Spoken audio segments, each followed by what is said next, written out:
Copa আমেরিকার প্রথম সেমিফাইনালে কানাডাকে 2-0 গোলে হারিয়ে ফাইনালে উঠে বর্তমান চ্যাম্পিয়ন আর্জেন্টিনা। টুর্নামেন্টে ছন্দ খুঁজে না পাওয়া মেসি এদিন গোল পেয়েছেন, গড়েছেন রেকর্ডও, হয়েছেন ম্যাচ সেরাও। ম্যাচ শেষে ক্যারিয়ারের শেষের ইঙ্গিত দিয়ে রেখেছেন মেসি।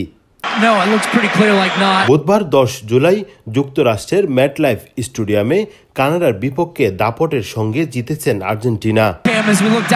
সেমিফাইনালের আগে কোচ স্কলোনি বলেছিলেন, মেসি ফিট থাকুক আর নাই থাকুক তাকে শুরুর একাদশে রাখবেন তিনি।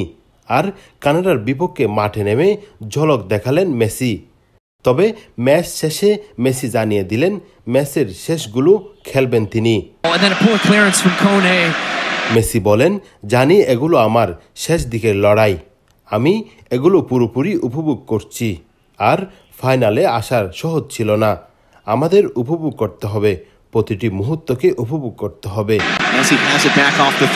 কানাডার বিপক্ষে গোল করে ফুটবলের ইতিহাসে জাতীয় দলের জার্সিতে দ্বিতীয় সর্বোচ্চ গোলদাতা এখন মেসি। ইরানের কিংবদন্তি আলী দাইর 109 গোলের রেকর্ডে ভাগ বসালেন এই আর্জেন্টাইন। আর মেসির উপরে এখন শুধু রয়েছেন পর্তুগালের ক্রিস্টিয়ানো রোনালদো। 2007 সাল থেকে এটি তার ষষ্ঠ কোপা আমেরিকার গোল।